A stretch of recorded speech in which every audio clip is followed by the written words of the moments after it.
All right, and we are live. Welcome back with Murphy Mac to another episode of the Fitness Beginner Podcast, where we help you get started on your fitness journey. What is going on, everybody? Happy Sunday. Hope you're all off to a great week if you're listening on Monday. But we have a guest joining the podcast today for a little interview. We have Mr. Aaron Hines joining the podcast, and we're going to bring him up on the screen now. So Mr. Aaron Hines is a personal trainer. Is that right? You can call it that. I like to say mayor of fitness, but personal trainer, podcast guest, author. There's a lot of names. Yeah, I saw your name, Mayor Fitness. I was going to ask you about that. We'll get into that to later. But what I'm going to do is tell you a little bit about the podcast, and kind of what we do is it's called the Fitness Beginner Podcast. So the whole idea is just to help people get started on their fitness journey. Try to help people with kind of the basics of things, and then try to help keep people motivated. Because motivation comes and goes. So we do like that, and then I like to have people on. We do interviews like this, and then we'll talk deeper into more specific topics and things. So we love having guests on to talk more about certain areas of fitness. So that's pretty cool. That's a little bit about us and the podcast. So if you would, just kind of give everybody a gist of who you are and what you do. Yeah, so my name's Aaron Hines. My gym is in Brentwood, Tennessee, but I live west of Nashville. I've been in the fitness industry since probably 2016 when I first started working out myself. So quite a bit. But I was a probably average athlete in high school, played a little college football, and then went and got my degrees in health and human performance from University of Tennessee at Martin, and then got my graduate degree in exercise physiology at Florida State. So I've been anywhere and everywhere, probably from Nashville to Brentwood to west of town. So from corporate wellness to YMCA, selling memberships, to now owning my own fitness studio in Brentwood. That's awesome. I'm actually in Alabama, so I'm not too far from you. Okay. Yeah, Mobile area, so opposite end of the state. I know exactly where that is. I was born and raised in Foley, Alabama. Really? Yep. Nice. Gulf Shores is kind of the go-to when growing up. So Awesome. Yeah, it's a small world. I live in Saraland, if you know where that's. It's Yep. north of Mobile. Yep. So yeah, that's interesting. How'd you end up all the way up in? You said you're in Nashville or east of Nashville? West of Nashville. West. So my dad grew up in born and raised kind of right in I'll call the Sylvan Park area of Nashville. Now it's multi-million-dollar homes. Didn't used to be like that. You could actually play outside and not hit your neighbor's yard. Now houses are about 3 feet from each other. From there, but we moved around quite a bit. So my dad was born and raised there. My mom's from Alabama, so we kind of moved around. My parents were Southern Baptist missionaries, so we were in Florida, Georgia, Alabama, North Dakota. Then in 1999, we moved back to Tennessee. So that's kind of where I finished up high school, and then kind of bounced around from college, and then finished up. Then we moved back. So Please don't tell me you're an Alabama fan. I'm a Florida State fan. Okay, that's cool. That's cool with me. I'm an Auburn fan, unfortunately. I'll pray for you. Hey, somebody's got to root for them. So I'll take one for the team on this one. Yeah. Where'd you play football at? So I played at a small school. It's called Lambeth University. It was an NAIA college in West Tennessee. We were there kind of I left way before Hugh Freeze took over. Hugh Freeze was there before he went on to his most elaborate coaching, I guess, in Ole Miss or wherever he stopped before that. I think it was Arkansas State. But some of my buddies finished playing with him, but I left. I wasn't going pro. I thought I was good enough to start and all those things, but I was a great scout team player, a couple times player of the week, but also wasn't going on to the NFL because I was just undersized and not real big. So that's kind of where I started and stopped. Yeah, I feel you on that one. I was huge into baseball growing up, and I was going to go to college and play, and I was like, yeah, I'm not going pro. I'm just going to hang it up here. I actually was a cheerleader in college, so that's pretty cool. Okay. So that got me through college. That was interesting. Never did it until I got to college. So. Well, there you go. You probably paid the way or paid most of the way. Well, or I part don't of know. Yeah, maybe a little bit, not much. it. Yeah. 10%. Yeah. So you have an athletic background. So what got you initially like into fitness? You say you didn't start till 2016. I mean, obviously you did some fitness growing up. If you're playing sports, you played college football. I know y'all did some working out then. So what got you into fitness back in 2016? It was kind of like it was either my parents had a rule. It was either be in the band or play sport because we didn't want us sitting around the house doing absolutely nothing, just watching TV. So I did play the trombone in the band for about 1 year, and then decided it wasn't for me. So I started playing football in middle school, and then freshman year I was probably like 165 pounds, maybe 6 foot, 6 foot and a half, real small, tiny.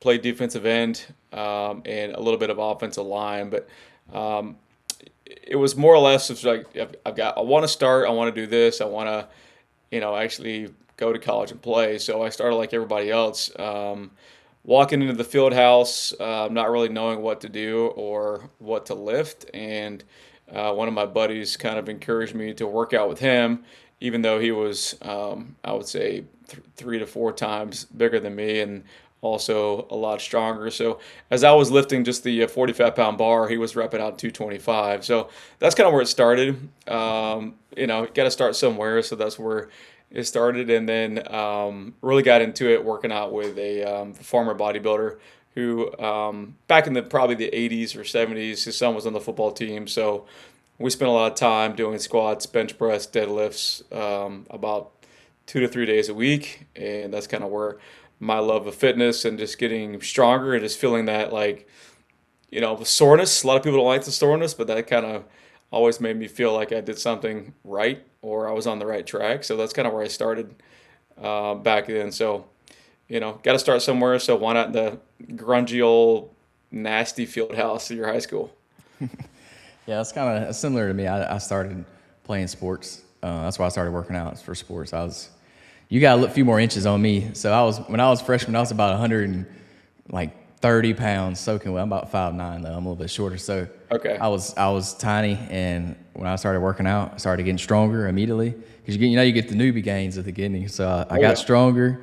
I put on a little bit of size, and I was hooked. I was hooked from the get go. When I realized I could get bigger and stronger, I was all in at that point. And I never looked back. I've been doing it ever since I was a freshman in high school, and I still love it.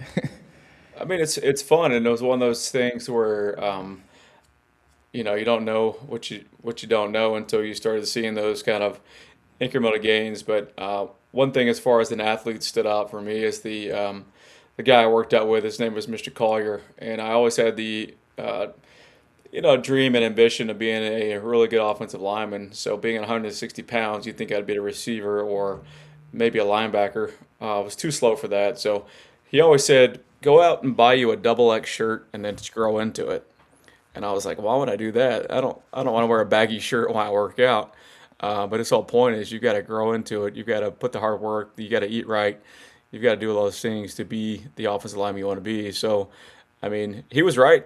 I think my freshman year, I was in a size 40 pants waist because my legs were so big they couldn't fit into anything smaller than that, even though my waist wasn't that big, but also a double X shirt sitting at 6'1", 240. So I was wide, I was slow, and I was probably not mobile just because I worked out with a bodybuilder. but but it worked out. So you were a lineman in college too? Yep. So I played. That's probably all I played. I played offensive line all the way to high school, middle school, 2 years of college, and I did a little bit of like defensive line. But that was kind of like I was trying to do a position change to hopefully stick it out and make my career change there. But it was short lived. It was only for spring ball, and then I transferred out. Awesome. So what was that turning point when you decided you want to start helping other people with fitness? Like, was there an event that happened, or is this a passion, or what did that look like? It's probably always been a passion of mine to help other people, but I think it was one of those things when I stopped playing ball, I got super out of shape. I like to tell the story of if you've ever been to Martin, Tennessee, it's probably the northwest corner of the state of Tennessee, and there's not much to do there. There's like a McDonald's, Chinese restaurant, and a Mexican restaurant, and maybe a movie theater. And while we were in college there was a Chinese buffet for like $4 with a water. Can't beat that. Yeah, and when you're balling on a budget with a college student, you're like, man, Chinese or cafeteria. Cafeteria food was great, most days, but I found myself eating 4 to 5 times probably the sodium intake I needed, but also eating the Chinese buffet more than I probably needed. So it was more or less I gained a ton of weight. I mean, I was up to almost 270 pounds before I had to make probably I'll say a drastic decision, but if I'm going to help other people, I've got to either look the part, be the part, and kind of walk the walk, talk the talk. So I dropped probably 45 pounds over that next year and just decided, it was up to me. If I can do it, I can help other people do it. And kind of the rest is history on that. Yeah. So what is you said you own a gym. What is is it like a personal training studio? Is it like a public gym? What does that look like? Yeah, it's private training. We do small group personal training, 4 to 6 adults at one time. We cater to the 45 and up population, mainly those who are really been to every other gym in town, who don't like large crowds, who have gotten hurt, injured, stay injured, and just looking for a path to longevity. That's kind of where we step in for that. But that's just kind of 70% of what we do. On the back end of that, the other half, 30% or back into that as we work with sports performance. So third grade up to high school, college. We've had a few in and out of pro, semi-pro, and then retired pro athletes. So that's what we do. It's appointment only. It's not a big box gym. I would say it's nice and quaint. You don't have to be. You're not going to be starstruck if you are a celebrity. Walk in there. You're not going to be. Paparazzi's not going to pull up. You're not going to be. People are going to be asking for autographs and things like that. Just being in the Nashville area. So, but we run that at probably on the hour every hour. Like tomorrow morning, Monday, it'll be 7:30, 8 o'clock, 9 o'clock, 10 o'clock, 11 o'clock, and then we'll go 1 o'clock homeschool. Then we'll go 3:30, 4 o'clock, 5 o'clock, 6 o'clock. So it's a good mix from general population, and our youngest client's probably 45, 50, and our oldest is 77. Awesome. Now, you said you do classes of about 4 to 6 people. So why the small groups? Do you just like small groups? Do you think they work better? How would you compare them to personal training, like one-to-one training? Why did you settle on the 4 to 6 size class? So I did one-to-one training for a long time, and it ate up my hours. But I mean, people, trainers in general, I mean, they love one-to-one training or one-on-one training, which is great. I find it to be more beneficial for those who are maybe more intimidated or don't like large crowds, large being 6 people, or just want to have that one-on-one attention. Probably when I first started, it was eating up tons of hours. So you only have 8 to 12 hours probably to train a day, and I was just one person every hour, every hour, every hour, and I was like, I got to make more money. I'm stuck where we are here. So if I can make 150, $200 an hour, we're gonna stack them and pack them, 4 to 6 people. But the beauty of that is you're still getting very, very similar one-on-one training. Everybody's doing a workout catered specifically to them in that group setting. So it's not like we're all doing the same thing. I like to say everybody's doing the exact same thing. That's called group fitness. We're not group fitness. We're small group personal training because it's individualized and it's personalized for you, but we're just working out at the same time. Yeah, I like that. How it's not a class. Like you're not all doing the same thing. You're still personalizing it. I was just curious as to what you found the difference between like one-on-one training versus group training. So it sounds like obviously for you as a trainer, it works better in a small group.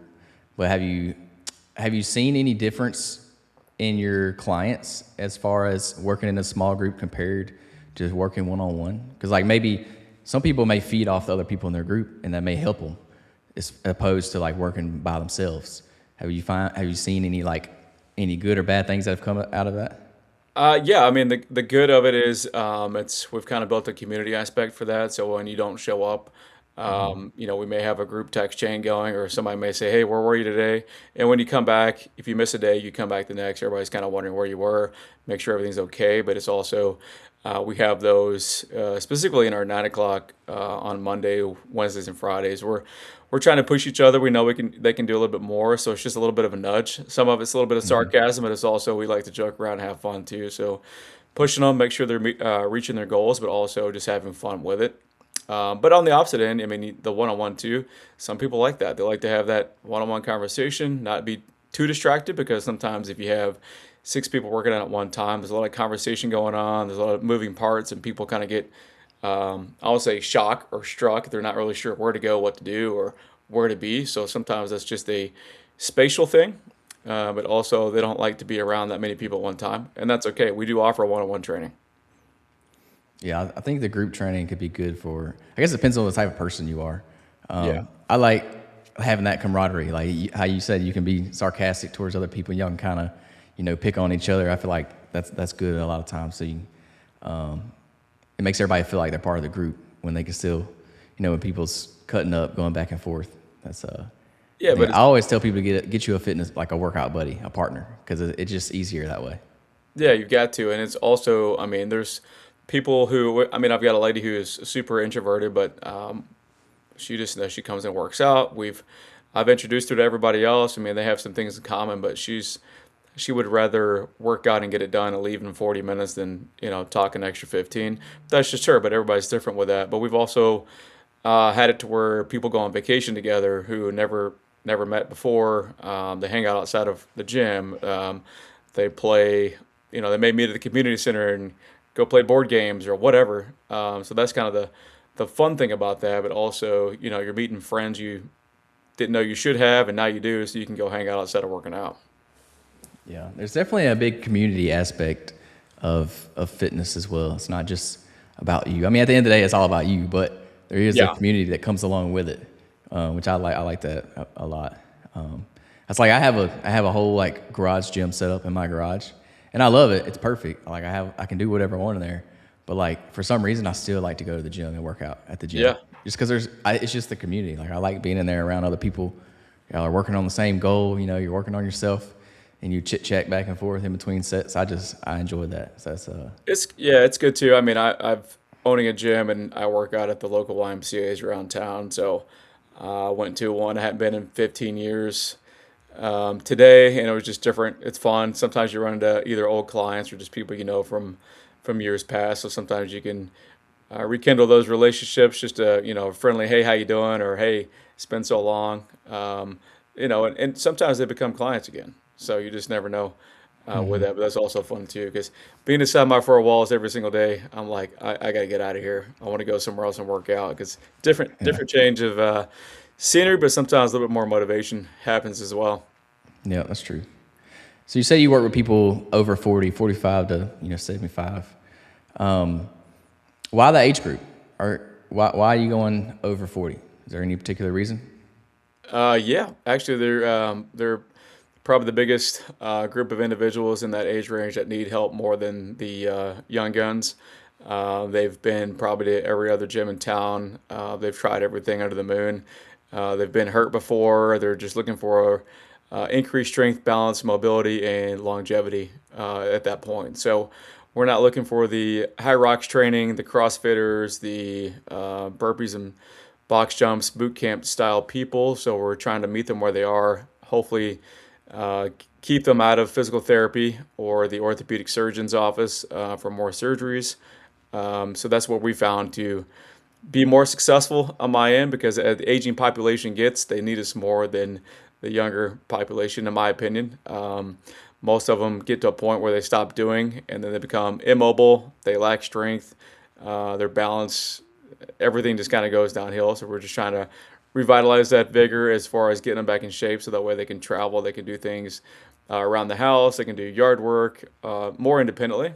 So that's what we found to be the most successful as far as our community and my gym. So you mentioned a few styles of training there. What kind of style of training would you say that you normally do with your clients? Like you Man, mentioned some mobility stuff. You said you don't do the box jumps and burpees and stuff. It's like yeah, what's the kind of like your training philosophy that you use? yeah, you could probably call it kind of a mix of uh, I'm trying to say it. It's not really endurance, just more. I call it longevity training. I mean, that's just Mhm. increased strength, progressive overload, a little bit of like pre and post orthopedic movements, and cardiovascular exercise. So you can call it kind of a hybrid mix, but it's not one catered to the other. That's what we found that works best. Now, if I were to pinpoint that, we probably do. more barbell, more dumbbell bands and kettlebells than we do bench press and back squats, just for Hmm. the flow.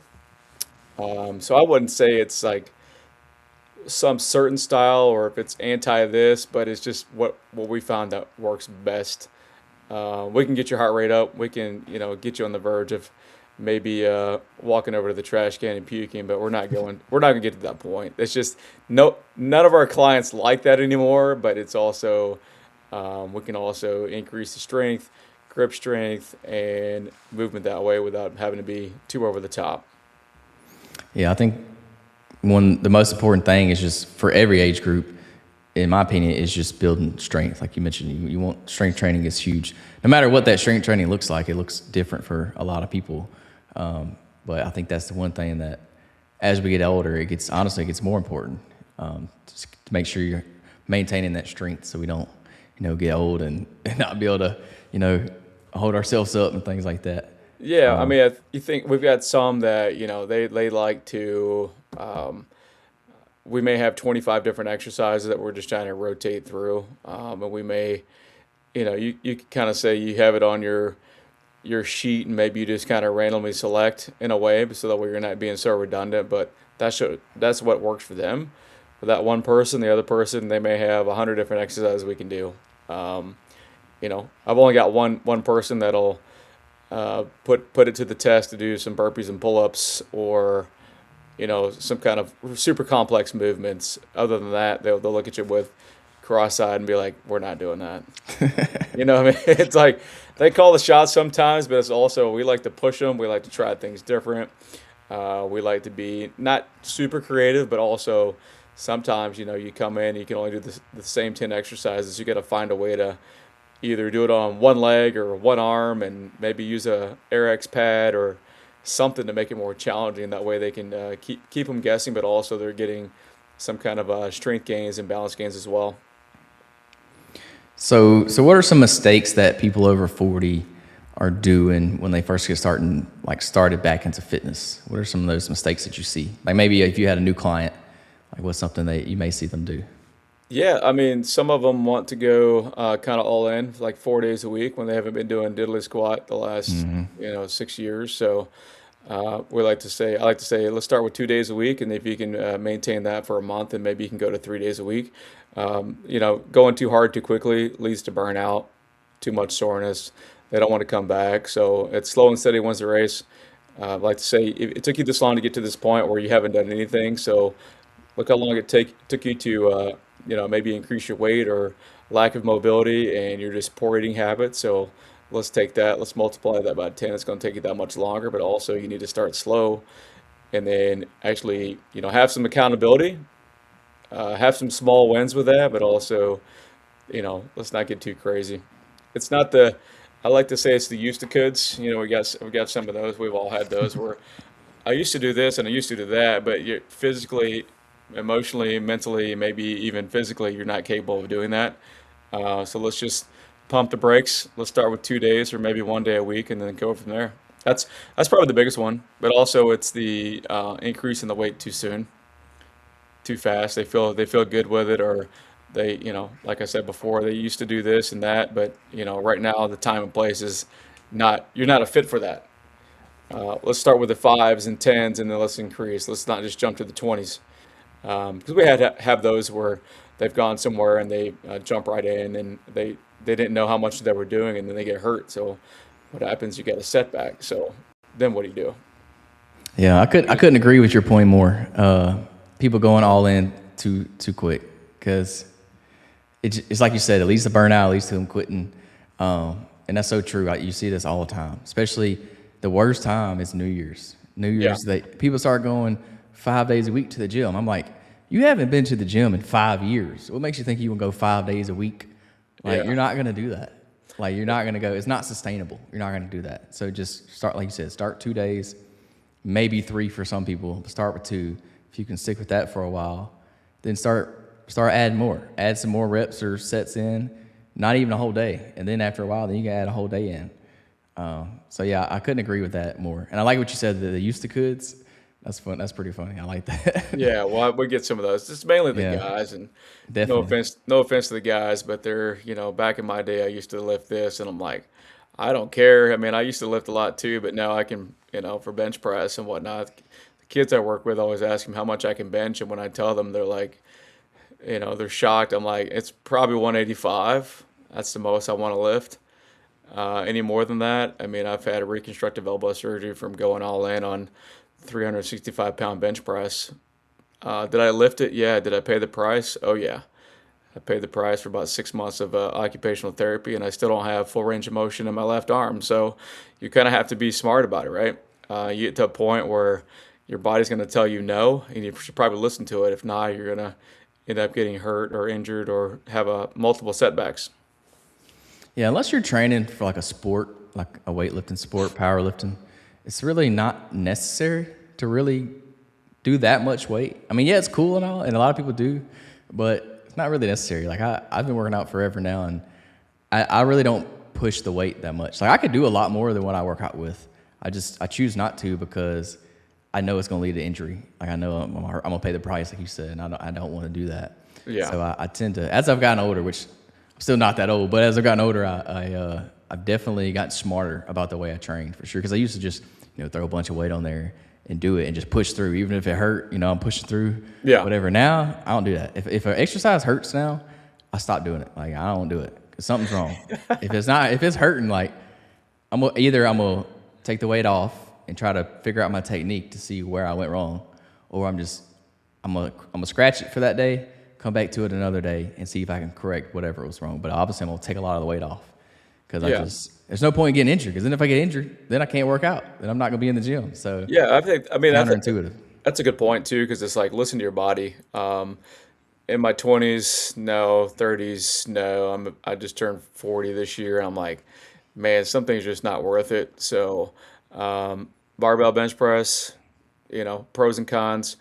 I love it, but do I need to do it? Probably not. So I just do dumbbell bench press for 40. I may go 15 to 30 reps if I can get those in each set. Then maybe I go up, but it's just not worth the cost at the end of the day because it feels good when you're doing it, but it's the 3 days later that you can't move your shoulder or you hurt your back or you lifted too much. It's not worth it in the long run, in my opinion. Yeah, for your general population, the people that are just trying to be, normal people trying to get fit and be getting healthier, you don't have to push it that far. Now, if you're training No. for a sport or, some kind of competition, then yeah, obviously you're going to be training for something specific, and that's different. And you're going to have to push yourself for those. But if it's just people trying to lose weight, trying to get in shape, trying to be, improve their longevity, things like that, it's just not necessary. And it is men. It's men. It's their ego. We all do Yeah. it. I still do it sometimes. I know. I'm not. I'm Yeah. not. Not ashamed. I'm not exempt from it. I'll admit Yeah. it. I like to every now and then. I like to throw a lot of weight on the bar and see what I can do. But I can't tell you the last time I've maxed out on any of my lifts. I just don't do it I anymore. I think I did squat tober last year and I hit I don't even know 315 and I thought I was gonna pass out. When that used to be like easy repetition. But kind of back to the I want to say one of the other mistakes I see too is people who want to back to the first of the year people is like they just want to go all in on cardio, and I'm like, well, you realize this is gonna be you can be as intense as you want to. So I always just tell people to start walking for 20, 30 minutes a day, and then once that becomes easier, kick it up a notch, kick up the tempo, maybe do some intervals. Because I think when people, they look at themselves in Christmas pictures and they're like, "Oh my gosh, I let myself get this way all year," and it's like, well, yeah. Let's look in the mirror. You look in the mirror every day to get ready for work or something. So maybe it's just denial on that, but start small, work yourself up, and then I mean the results can happen easily that way as well. Because for myself, I don't run. Very very rarely do I run. I don't use the elliptical. I don't use a bike, and I know that may sound that's crazy coming from a longtime trainer, but I walk and I walk at like a 2.9 or a 3, and then I may throw the incline up. But if I'm super sore, if my knees start swelling 2 days later, we're going back to flat. So do what you can, do what you're able to, but also increase intensity as needed. Yeah, I'm a big fan of walking now. And the reason I say that is because I used to be against walking because I used to think it's just not enough. Yeah. It's not, and that was just young me. And a lot of times for younger people, it's not enough. But like as we get older, as you age, like walking is plenty. Now eventually, as you get into it, you will need to, like you said, maybe go a little faster or put some incline on it and Yeah, make it it's like harder. what is the intent behind it, right? Are you walking at like a 1.5, you feel like you're going nowhere, or are you actually going to get, maybe 5 to 10,000 steps in 30 minutes? I mean, then you're walking, you're out walking at a brisk pace. You're not the mall walker. I mean, some mall walkers are pretty fast, but you're not your casual walk to your neighbor's house for dinner. Yeah, another thing with the cardio is it's not going to give you the results that you're looking for a lot of times. Like strength training in the long term is going to give you better results. Now in the short term, yeah, your cardio would probably give you better results up front. But in the long term, if you want it to be sustainable and stick to it, then building the muscle, building the strength is going to be more it's going to benefit you more in the long run. Yeah, and some of those, I mean, you've got the I'm all cardio, all in. I mean, I've got a friend he's lost a ton of weight as far as walking and doing the bike or whatnot, but some of that could be a little bit of muscle wasting too, right? So we got to find out what's the best balance. Increasing your strength, increasing your weights is going to burn more fat in the long run, but also sometimes you got to have that fine balance. So if you're going to do all cardio all the time, your muscle is going to go kind of to a bare minimum. So when you start working out, you're going to be pretty weak. Probably a little weaker than you think, but you've got to, have that. Maybe it's a 20-40 split or a 30-30, or maybe it's 40 weights, 20 minutes of cardio. So you got to find what works for you and the results you want.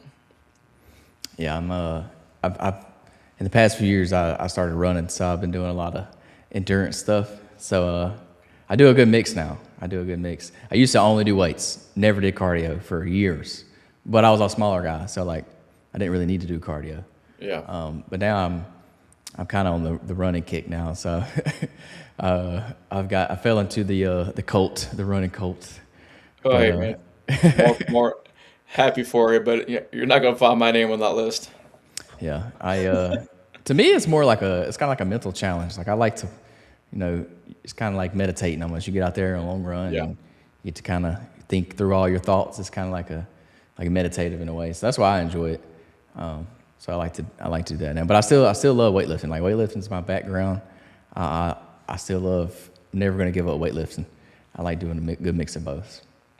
Yeah, I think for me, it depends on the day. Like, I may walk for an hour, but I'm walking at a 3.0, but I'm also on my phone responding to text, emails, and things I couldn't get to being at the gym. So sometimes it is kind of like your meditative place. I can get more stuff done on the treadmill, walking or what have you. Even sometimes calling people back or whatnot. Probably not the most ideal, but it's what works for my schedule. And then usually it's only about 30 to 40 minutes of weights. I cheat. I use an app called Shred. It's an AI app. I pay for, I think, for the year, and you can mix and match whatever you want to do. So if you're feeling real good and you want to do some cross training, it's gonna kick your butt for 30 minutes. But I usually do like kind of a mix of 2 to 3 sets. Um, Depends on. Sometimes it's more isolative. Sometimes it's a full body. But that works for me because I hate writing programs. I've been doing it for 25 years, and I'm not gonna write my own, so might as well use the app. Yeah, I find myself using ChatGPT sometimes to write, come my own. I don't do any personal training, so I just do it for myself. Like if I'm doing a race or something, I'll use it to create a training plan for my race. Yeah. So it's actually really good. I found it really good. It works for if you're the type of person that can take a plan and follow it, then it works good. But if you're the type of person that you got to have somebody there to hold you accountable, it's not going to work for you. Yeah, and that's You're that's not going to do it. that's 90% of people, right? It's like Yeah. the whole, hey, I want to lose weight. Can you give me a meal plan? And I'm like, yeah, I'll do it. It's I'll just a I'll waste give of you. money. You're wasting your Yeah, and then money. and then what happens 2 weeks into it? You're like, have you looked at your meal plan? Nah, half the stuff you put on there I don't eat anyway. So yeah, probably not gonna do that. I was like, oh, that's great. Yeah. That's what a waste. Yeah, I've had people have asked me to do it too, and I'm just like, yeah, I could, but one, you're probably not going to follow it, and two, you can just go to ChatGPT and write you one for, as many as you want for free. Like, Yeah, or it's too difficult, right? It's like, yeah, yeah, this really sounds good, but I really want some like Taco Bell. It's like, it's well, that's it's why hard. you're in the same boat. Yeah, and it's hard to write a meal plan for people because, like you said, everybody eats different stuff. Like people Yeah. like different things, they eat different things. I remember it was such a shock to me. 2 years ago, I did a bodybuilding show, and I hired a coach, and he wrote out my meal plans, like every meal, every like ounce, everything, like to a T. And he had me eating things I'd never eaten in my life, but I actually learned to I liked it. Like I did stuff I never ate. Like he had me eating like sauerkraut. I Oh never ate God. sauerkraut in my life, but I Yeah. like it. Like it was good. The way we mixed it up, it was good. I mean, he had me eating like ghee butter and stuff. Like I never eat that. And I never eat it in a sense, but it was good. Like, so I actually found that it worked for me. I was eating stuff that I would have never ate otherwise. Do you regret it? That's the question. Doing the bodybuilding show, Mhm. I don't regret it, but I will say, out of all the events I've done, it's the hardest one I've done by far. And I've done an Ironman, I've done a 100-mile ultra marathon, I walked 1,000,000 steps in 1 month, and bodybuilding was by far the hardest. It wasn't even close. The amount of discipline and the diet and everything, it was so hard. And weight training is my background, so I didn't do I was doing cardio, but I wasn't doing any endurance. Like I wasn't doing any running, biking, and swimming, none of that. All I did for cardio was incline walking on the treadmill, and I did the Stairmaster. But it was at like a walking speed, not like running or anything. Yeah. And it was so hard. It was the hardest thing because just the amount of discipline you have to not eat it off your meal plan. I was eating 6 times a day, like every 2 to 3 hours. Everything was planned out. My whole life revolved around eating, basically, around the bodybuilding show. Like Yeah. everywhere I went, I carried a lunchbox because I had to eat every 2 to 3 Six, hours. the six pack bags. Is that what you had? Remember those? Nah. You remember the six pack bags? It was like the bodybuilding. You could put all your Oh yeah, I know you what could you're talking about. unzip it and put all your shakes in the side of it. Yeah, I worked with some people who were that, and I'm like, yeah, this is intense. I went all in. I just didn't do the bodybuilding show. I got the bags. I got the food. I ate every 4 or 5, 6 meals a day. But when it came to that water restriction, I was like, nah, I'm good. Yeah, it was a unique experience. It made me I grew a lot of respect for bodybuilders because like I'd always worked out and weightlifted. I trained like a bodybuilder. That's kind of the training I do. I train like bodybuilding style. That's what I do, and I love it. But when I like signed up for the show, hired a coach, it took it to a whole nother level. Like it took it up about 5, 10 notches, and I was like, okay, these bodybuilders, they're legit. Like to do this for years. Like I don't know how they do it. There's no way. There's a reason I hadn't signed up to do another one since then. It was tough. It was so hard, but it was cool. It was a cool experience. I enjoyed it, but I don't have any plans to do one anytime soon. Yeah, I feel you. I thought about it, but I'm like, nah. If you want to do it, you have to really want to do it. Because if you don't really want to do it, there's no way you're gonna follow through. Once you start doing it, and you're like, okay, this is a lot more than I thought it was gonna be. It was rough. Can't dabble with it, right? No, there's no dabbling. You're all in or you're all out. Yeah, So, that's I mean, if you just dabble in it, it's gonna show. When you get to show day, you're gonna stick out like a sore thumb. Like Yeah. there's no cheating. Like I didn't have a cheat meal the whole time I was on prep. One time I got to eat out, and I told my coach ahead of time because it's my wife's birthday. So like we're going out to eat.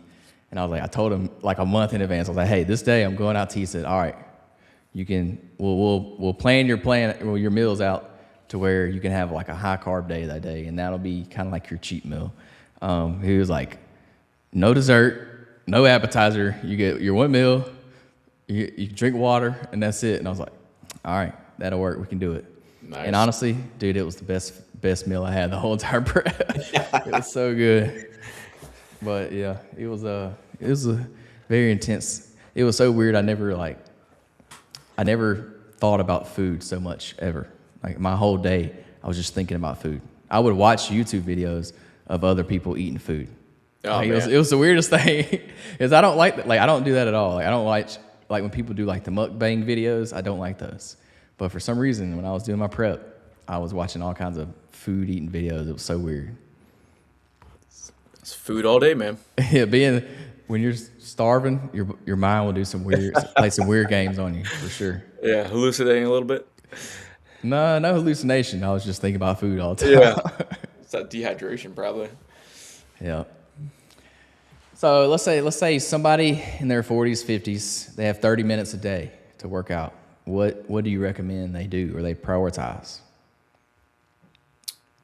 That's a great question. I always like to say, what do you have access to? It depends on what you have access to, but if you have access to some bands and small dumbbells, I mean, you can do probably 5 minutes of stretching, 15 to 20 minutes of strength, and maybe 5 minutes of interval cardio training with that. So it's what you like to do, what you have access to is kind of my main point on that. And you can also, if you only have 30 minutes, maybe you do that one day, and the next day you just go for a 30-minute walk, kind of alternate through. So you have a good cycle. Doesn't lead to burnout, but it also you can have some big wins as far as your strength, your balance, but also your cardio as well. Yeah, I like having going back and forth like a good mix. I think that works because sometimes when you just do the same thing over and over and over again, it can get kind of boring after a while. So that's why I like to switch my workouts up to. Yeah, and I have people who, during the pandemic, it was like we had bands. All we had was bands and body weight, and it was like they're like, "What are we gonna do?" I'm like, "I'm gonna show you. This is gonna be great. It's gonna be magical. It's gonna be the best workout you've ever had with the resistance bands and your body weight."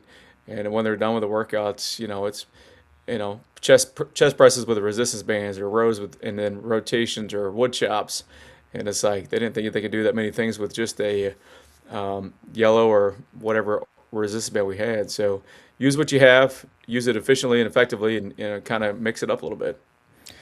COVID was some interesting times. Man, I got so creative when it came to COVID. Like all the gyms shut down, so like, all I could do was work out at home.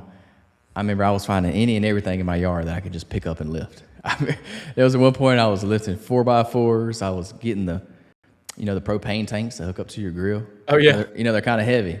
yeah. I would get one in each arm and just curl them. Like I was using, like I was finding anything that was halfway heavy, like anything that had some weight to it, and I would just pick it up and lift it, press it up above my head. I was in all kinds of, I was desperate. I was like, I got to get a workout in somehow. Yeah, if not, I go crazy. I ended up actually, I trained. I think I ran like a half off. I ran training at my house. It's not even close to the gym, but people drove 30, 25, 30 minutes, and I trained them out of my garage outside. We had med balls. We're up and down the street. My neighbors thought I was probably crazy, but I was like, I'm staying in business. I'm not shutting down. And it also when those things kind of happen, and kind of maybe a little bit of adversity, you got to figure out like how can you still, um, I guess you say, coach the people you want to coach, but also be present. So we did online training for people who wanted to, had access at home and all those things. So you got to be creative. If not, maybe you probably shouldn't be in this industry at all. If you just stall and make excuses about why you can't do things, that's my opinion. But there's a lot of people who quit, went out of business because they just kind of froze and didn't know what to do or how to flip script and do something different and be more creative. Yeah, the fitness industry from a business side is definitely hard for a lot of people. So what have you seen in your business? Like how have you kept it going? Like how do you keep people coming? How do you keep getting clients? Like what is that edge that your business has that kind of keeps you in business? Because I know it can be, you see trainers and stuff come and go all the time. Gyms kind of come and go, especially like personal training gyms. They kind of fluctuate a lot. So what is that thing that's kind of keeping y'all going? I think it's just more of kind of community impact. I mean, a lot of people. I like to say money's great, but if you're not making an impact to your community, then what are you doing? Why are you even in business? People don't know about you. You're not giving back. You're not maybe trying to hold some community events or what have you to bring more people in to let more people know about you. I mean, the worst thing you can say is like you're a hidden gem. Literally, like you're a hidden gem in the community. I was like, that's the worst thing I want somebody to say to me. Like, I want to be all over your social media so much so that you probably either unfollow me or you're like, I got to go see this guy. And that's kind of what I do right now is like I'm going solely off of I'm the mayor of fitness in Brentwood, Tennessee. Whether you agree with that or not, that's up to you. But I believe in my heart I'm the mayor of fitness, and I want you to campaign for me and come show up, get a good workout in, write a great review, and then tell all your friends about it. So that's what I've kind of hung my head on the last 10 years. Do good work, be honest, treat people right, and also get people results. And usually they'll keep coming back and they'll tell their friends about it and their friends' friends, and then hopefully you're in business longer. If you do good work, people will find out about you. The last thing I want to be is a secret, right? I think that when I first started, that people didn't want to tell everybody about it because they thought I was going to be get too big too soon, and then they couldn't train with me. I was like, well, if nobody else is training with me, then I'm not going to be in business very long. So I'd rather you tell all your friends about me. You can still train with me, but they won't. They'll train with a new trainer. So where did this mayor fitness term come from? I like that. How did that come about? I really don't know, to be honest with you. I had to have some kind of like plug, like how are people going to remember who I am and what I do? So I think I was in doing a content session with the Hit Lab here in Nashville. That I've been working with them for about 3 years, and it was kind of more or less of like, how can I? What is one thing that people can remember me by that they're not going to forget? So instead of like introducing myself as, "Hey, I'm Aaron Hines, I'm a personal trainer," it's like, well, that's boring. There's plenty of those in town. It's like, "Hey, I'm the mayor. I'm Aaron Hines, and the mayor of Fitness in Brentwood, Tennessee. How can I serve you, and what can I do?" Usually that's more memorable in a way. Sometimes maybe it's more arrogant, but I was like, it's just probably I'm more confident than most, and I want people to know about it. So why not just roll with it? I've got some cool content ideas we're gonna start rolling out, so it could be fun. We could get some backlash. I don't really care. It's like if you don't have haters, you're not doing a good enough job. Yeah, I like it. It's definitely catchy. Like it's different. I've never heard that before. So it's like it definitely sticks out. So it's doing what you're going, Yeah, it's like it's how can you achieving what you're trying to achieve. Yeah. Yeah, how can you remember who I am? Like, if you can remember, there's plenty of Aaron's out there, and usually I get the Key and Peele joke, Ron. Oh yeah. You can remember that, but like, all right, how many times have I heard that? And I'm like, all right, here we go. Here's another Key and Peele skit. Have you heard that before? I'm like, yes, I've heard it. I've heard it for like the last 15 years. So, it's like, hey, do you know the mayor? And they're like, what, the mayor? The mayor of fitness? And so you should, when you hear that, you should think me, and you should think Premier Performance Training. That's pretty cool. Yeah, that's a good idea. So keep running with that. I think that'll work with you. It's catchy. Yeah, definitely. All right, so I saw where you partnered with Ticks, Trips, Truths. Yeah. What is that? Explain that to me. So this was so her name is Gina.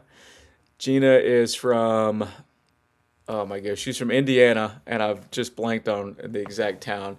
So Gina has Tourette's, and Tourette's is one of those things where some people have, I'll say outlandish tics. They're uncontrollable. They're not able to, control what comes out of their mouth or what happens. And so she was in town, or she put on Instagram like, "Hey, I'm going to be in town. I'm looking for somebody to host me, small business for her American tour." And I'm like, I follow this lady. She's pretty cool. Has nothing to do with fitness. So I'm just going to reach out to her and send a DM. And within about 3 days, she responded back and says, "Hey, are you still interested in partnering with me? We'll do a meet and greet at your gym." And I'm like, uh, yeah, sure. Why not? Why not? So if you don't know who she is, she's got like 603,000 followers on Instagram, and she drives an Uber, or she calls it her Tourette taxi, which is basically her Uber. So you can sign up, and so if you're my buddy and you're in town, you're in Mobile, and you're like, "I'm gonna get this guy a Uber ride. This is gonna be great." And you're like, "Hey, we're gonna go. I don't know. We're gonna go see the what's the I haven't been to Mobile in a long time. We're gonna go to the mall, maybe not, or over to the The battleship. battleship. Yeah, I was gonna say the battleship. Yeah, we're gonna go to the battleship. And so I sit in the back, and you're up front talking to her, and all of a sudden she's got this crazy, crazy tick, and you look at me and go, where am I? What am I doing? But that's kind of her way. That's her way of like saying, hey, you can live with Tourette's. You can be funny. She uses that as humor. And people think it's, making fun of her. But I mean, just meeting her in person, she's the same person, live in person as she is on TikTok or Instagram. It's her way of spreading awareness of what Tourette's is, how you can still live with it. You can have fun. You can still have friends. You can do things that most people maybe wouldn't want to do because they see it as people are going to stare at them and they're different. But dude, we had a blast. I'd never been scared so much in my life just from being in the front seat having a conversation, and all of a sudden she's got that Xena warrior princess kind of I don't even know what you call it, like her battle cry, and she scared the heck out of me. But it was good. It was one of those things that I kind of say I shoot for the stars because you never know who's going to say yes to stuff, and she said yes, and fast forward a week later, I've had over 400,000 views on my Instagram, just for the sake of her content and us partnering together and sharing stuff on Instagram. So I would say you never know what you're going to get, and I didn't know either. I mean, we had 15 or 20 people come in, meet and greet, sit in the hot seat, which is her passenger seat, and take a ride. So we had a blast, man. It was great. That's interesting. That's funny that she does Uber rides. That's pretty funny. She just makes content of her doing Uber. Yeah, she makes content. So like, I mean, one of the videos was one of my buddies, and his son was in the back seat, and she had one of her tick moments, and she turned to him. You think about back up a minute. You think when people with Tourette's are like they can't drive because it could be a little bit scary. Also, hey, she may be able to wreck. They're controlled ticks. They're not like some where you've seen people before where they physically can't drive or they're maybe more disabled, can't drive, can't do a lot of things. But she scared the heck out of him. He came up. He was buckled in, but he came up out of his seat and like jumped so hard, and his dad is laughing in the front seat. So you can do it. I mean, she said she had a couple bachelorette parties in the Uber, and she records it, man. It's one of those like kind of interesting things. You're like, why would somebody record this? But she said a lady who had narcolepsy riding the Uber. Also, another guy had Tourette's, and so it was like, oh my gosh, you have Tourette's. I've got Tourette's too. So it's like kind of that mutual bond of like spreading the awareness about what she has, but also just meeting all kinds of people all through the U.S. So we were the first stop on the tour. She was here for 3 days, and then I think she extends it here in the next couple of weeks, going all over the U.S. from the south to the east and up north, I think. Yeah, it's pretty neat. There's another girl that makes like Tourette content. I can't remember her name, but she's like super famous now off Yeah, I TikTok. think she's the one that has. I think she's at She a has a TV show. yeah, TV show. Yeah, Yeah. so people, the comments and things like that, where people are like, "Oh, you become an overnight millionaire," and it's like for Gina, and she's like, "No, I've been doing this for a long time, getting the awareness out." Because I mean, who thinks like living with something like this is fun, or is sometimes it's like I can't go out in public because I've got this, but she brings light to it. She spreads the awareness of it, but she also has fun with it, and that's the beauty of it. It's like, I mean, we had a blast. It was like it felt like a 30-minute car ride, but we were just talking about what I did and how I help people, and then she went into having a few ticks, and I'm like, all right, this is actually, I laughed harder than I had, but I mean, some of the videos we had, man, have hit, I won't say have gone viral. I don't even know what that means anymore, but they've hit 50 to 60,000 views already. And it's only been 7 days. Yeah, that's pretty cool. I like that. I like one of the content styles that I really like. It's kind of similar. Is the barbers. Like I love when the barbers that like who Vic Blends is. You know Yeah, him? I follow him. Yeah. Yeah. When he cuts and he just talks to people, I think it's very interesting because you never know who's going to sit in the chair. It's always somebody different, and it's like you get just people from all walks of life. So it's good. I like his content. It's pretty good. I like that style. Yeah, I mean, I think it's the same. It's the very same thing of like, personal training. You never know who you're going to get coming through the doors, and you build those relationships and bonds with people, and they become lifelong friends. But you're meeting people where they are, just like in the Uber ride. We're strangers, man. She doesn't know me from anybody. She met me through email. and then you meet in person, and she's the exact same person, on TikTok as she is in person, and that's what you got to be. You got to be true to yourself. Don't be different just because you're in front of somebody with so many followers, and that's one thing I like to do is just be true to who you are, and don't put up some kind of fakeness when you see somebody that is more famous than you or whatever. Yeah. I just lost my spot where I'm at. Let's see.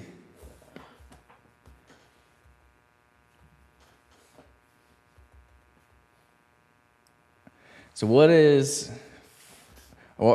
okay, here, we'll ask you this. What's a fitness trend right now that you see that is overrated, in your opinion?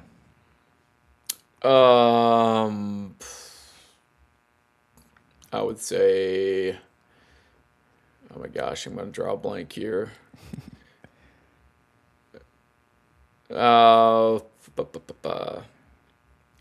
I would say oh my gosh, I would say like GLP-1s and like the BC157, all the peptide stuff.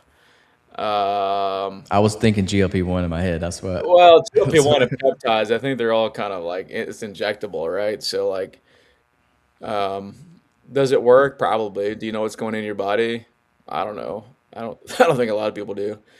It seems like it works, but like, what's the long term effects of your body, your muscle, your mind, everything? Like, is it really? It's kind of the here and now. We want to make that quick result, quick kind of like change of body type. So I'll probably get slammed for this. I think it's a waste. I think there's probably more natural ways to do so. Maybe there's a local physician.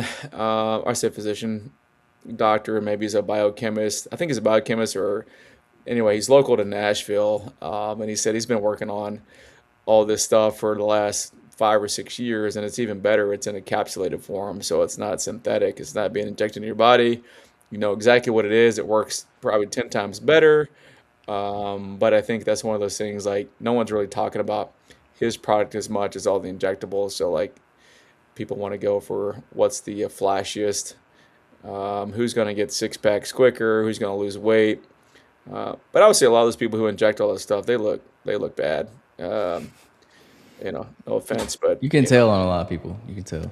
the GLP-1s, I like to nicely say you all look like burnt candles because you thought you needed to lose all that weight, but you have no muscle mass. And a lot of the ones that are on the peptides, I feel like their skin tones changed. I don't know, they look orange like people who are on steroids. They have their skin just has this nice vibrant hue of orangish red, or maybe just being in the sun, everything gets tinted that way.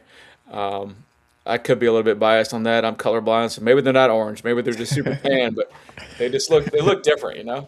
It's just one of those things. It's like I don't want to risk it to have immediate results, but maybe it's worth it. I don't know. I don't Yeah. like needles, so I'm gonna pass. Yeah. It's just kind of like a shortcut. Like, it's just not something you can do long term. Yeah, I think there's things that we probably need that we're not able to get through our food, but like, how much of it are we just injecting just because, and how much of it do we really need? I don't know because I don't go get tested for that stuff. Yeah. I still think the GLP-1s and peptides are still very new. I don't think they've seen the test of time yet. So it's like you said, you don't really know what you're putting in your body. So in the Yeah, future, it may hurt you in the future, and we just don't know yet. So it's kind of like there needs to be more research done on them before they're like super mainstream. yeah, and I mean, I think they're already got like capsulated forms as well. So like, I mean, I got clients who take them. They'll take them for 6 weeks, then get off of them, and then gain 8 pounds and get back on them. So, I mean, that's probably one of the biggest ones I see right now. I don't know, man. Group fitness is still hanging around. There's a lot of these like Pilates studios and yoga places that are just packing and stacking Dude, I was people. about to say they're killing it. I've seen a lot of people doing them. Yeah, I mean, if for a lot of people, it's great, but like, I don't know, Pilates is not for me. To Maybe I'm me, just it's better than nothing. Like, if it yeah, gets that's you true. if it gets you in the gym, then hey, that's fine, do it. Because a lot of people, if they wasn't going to the class, then they wouldn't go at all. like they wouldn't be working out at all. Yeah, that's true. That's true. And that goes back to where I said, find what works for you and do it and go all in on it. And then once you stop loving it, then maybe try something different. I'm just not going to go all in on peptides and GLP-1, so I think I'm safe there. Yeah. What's one exercise that you think everybody should do? Everyone, no matter what your circumstances. 100% squats. Squatting. I don't care if it's body weight. I don't care if it's butt to ball or butt to heel. That's probably one of the biggest things. We squat, getting into bed, going to the bathroom, standing up, getting into your car.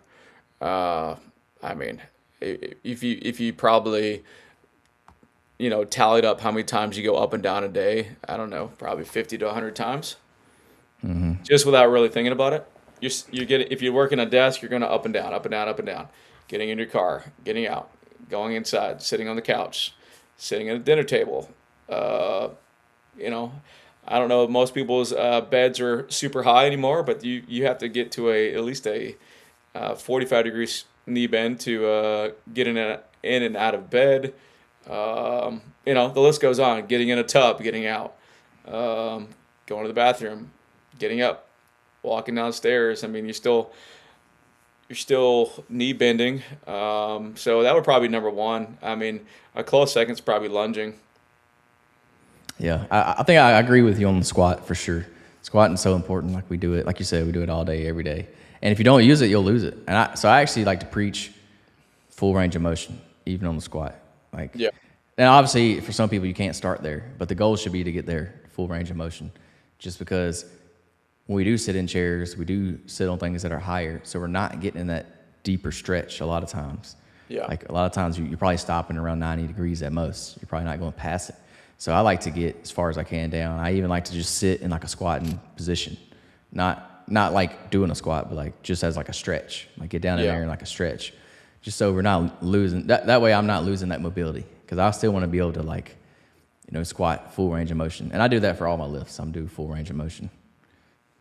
Yeah, and that's fair. And I think the only way you can't do that is if you have some kind of joint mobility, or you've got a lot of my clients who have joint replacements who just physically can't do that anymore. Yeah. But yeah, I agree with you on that. Yeah, but then at that point their range of motion would be shortened. So like technically, they still could be going full range of motion. Just their motion is a lot. It may stop at 90 degrees. Yeah, and They can't. that's true too. And that's where I use like the TRX straps to use like increase full range of motion, or even lower than that for some, because I mean physically maybe it's like a mental block too. Like if you don't hang on to something, they shorten up, and then their whole body just folds like an RDL. So it's like, we're going to use the straps, and we're going to get used to that.